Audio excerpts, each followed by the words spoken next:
Hi friends, నేను చెప్పేది ఏంటంటే మన యూట్యూబ్లో ఏ విధంగా ఎదగాలి, యూట్యూబ్లో ఏ విధంగా మనం సంపాదించాలి, అదేవిధంగా యూట్యూబ్లో ఏ విధంగా మనం చేస్తే మనకు సక్సెస్ అనేది వస్తుంది అనేది వీడియో మన టాపిక్ ఈరోజు తీసుకోవడం జరిగింది. యూట్యూబ్లో మెయిన్గా మనం కంటెంట్ అనేది తయారు చేసుకోవాలి. నువ్వెంత కంటెంట్ ఉపయోగిస్తే ఈ యూట్యూబ్ అనేది అంత వైరల్ చేస్తుంది ఈ వీడియో.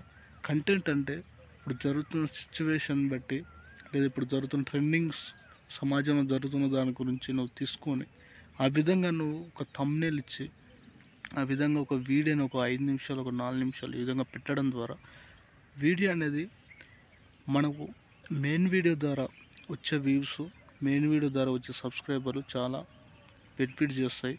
అదేవిధంగా షార్ట్ ద్వారా వచ్చే సబ్స్క్రైబర్లు అయినా సరే కానీ వ్యూస్ అనేది కలవదు అన్నమాట. వాచ్ టైం అనేది వ్యూస్ ద్వారా, అది షార్ట్ ద్వారా కలవవు. Only main videos,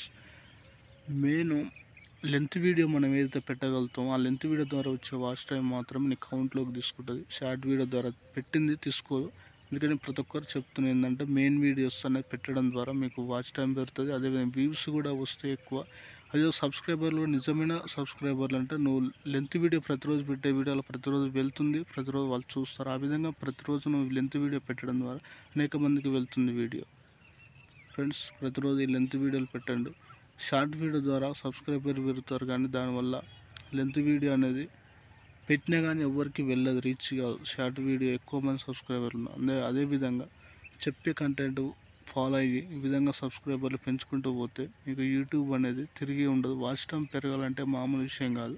watch time views చూడాలంటే ఒక్కరు మ్యాక్సిమం ఒక 5 నిమిషాల వీడియోని ఒక 1000 మంది చూస్తే మాత్రం నీ వాచ్ టైం 4000 గంటలు కావడం జరుగుతుంది. ఫ్రెండ్స్, ఇంతటితోటి ఈ వీడియోని షేర్ చేస్తున్నాను.